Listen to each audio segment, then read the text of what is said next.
peut-on donner et comment un nouveau souffle au secteur de la finance?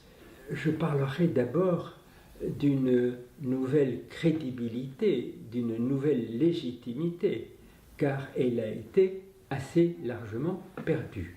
Je pense que une formidable occasion s'offre aujourd'hui à la communauté bancaire et j'espère qu'elle saura la saisir. De quoi s'agit-il? Tous les pays du monde sont désormais engagés à faire en sorte que d'ici 2030, la pauvreté extrême soit éliminée, qu'il n'y ait plus de faim dans le monde, que tous les hommes, les femmes et les enfants accèdent à une eau pure, potable et assainie. Bref, nous avons en septembre 2015 adopté les nouveaux objectifs de développement durable pour 2030. À cela sont venus s'ajouter les engagements pris à la COP 21 en décembre dernier à Paris. Le problème, c'est que l'équation n'est pas bouclée. On ne le dit pas trop, mais les engagements financiers sont extrêmement ténus et ne sont pas à la hauteur des besoins. Nous sommes donc ici à un moment clé et nous savons que seule la communauté financière mondiale peut boucler l'équation. Nous sommes habitués à ce que ce soit l'État, les gouvernements, la puissance publique qui prennent en charge les objectifs du millénaire, l'aide publique au développement.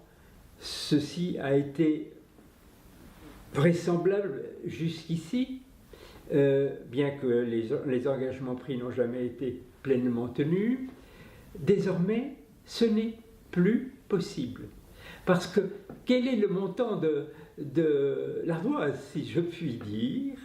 Il s'agit de plusieurs trillions de dollars, le trillion étant 1000 milliards de dollars. Ce qu'il faut arriver à faire, et là où la communauté financière internationale a un rôle majeur à jouer, c'est de catalyser, de jouer son rôle d'intermédiation dans les proportions nécessaires. Où est l'argent?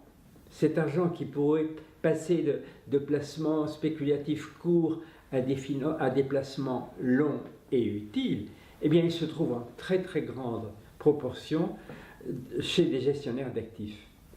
Or, quand vous discutez avec certains d'entre eux, ils vous disent que si on leur porte des projets bien ficelés, correspondant à des besoins, finançables, même à très long terme, à des taux rémunérateurs, raisonnablement rémunérateurs, on ne parle plus des vieux 15 ou 20% qui ont fait rêver tellement de gens avant la crise, eh bien, ils sont preneurs et ils en demandent.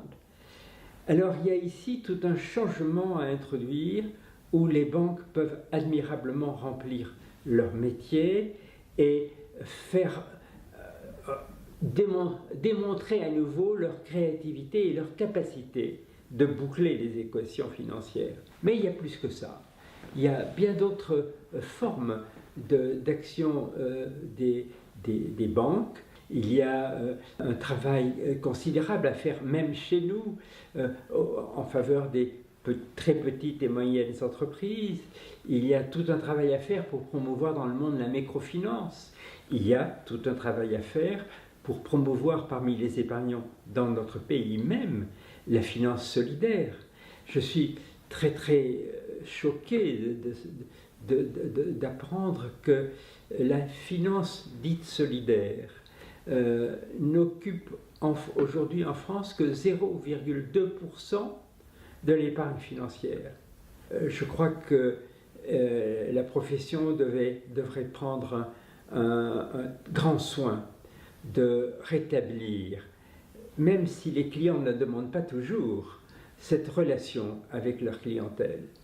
Chaque fois, et c'est 2 fois par semaine, qu'à la télévision on nous annonce que 150 emplois ont été supprimés ici, telle ou telle PME vieille de 150 ans est morte là, je me dis, je pense ne pas me tromper, qu'il y a un banquier qui n'a pas fait suffisamment en amont son métier.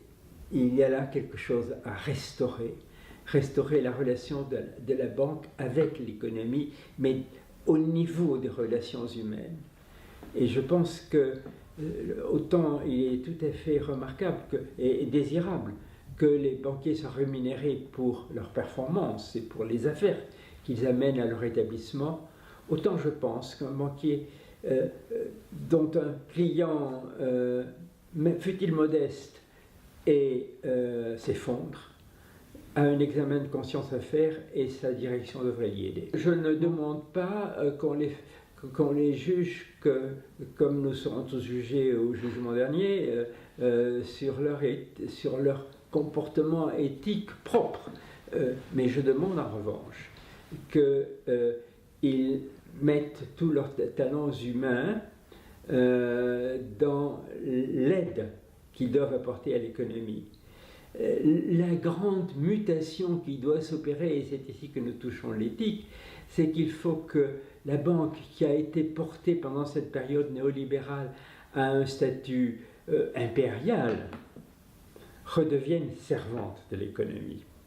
Et donc, alors qu'on la voyait jusqu'ici, le banquier, comme un personnage distant et arrogant, on devrait le voir davantage désormais comme le serviteur des serviteurs de l'économie.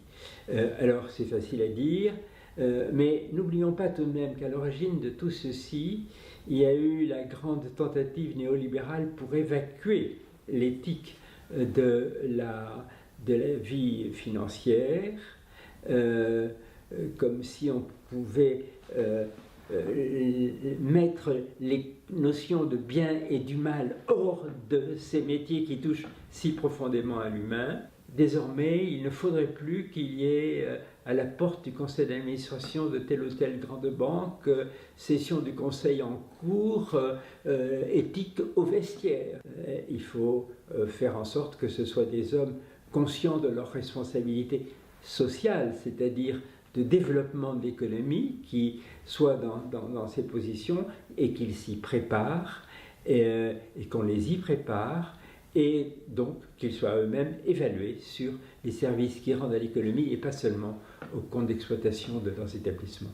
Je pense donc que la banque, aujourd'hui, dans la conjoncture actuelle du monde, a des occasions magnifiques pour restaurer son image.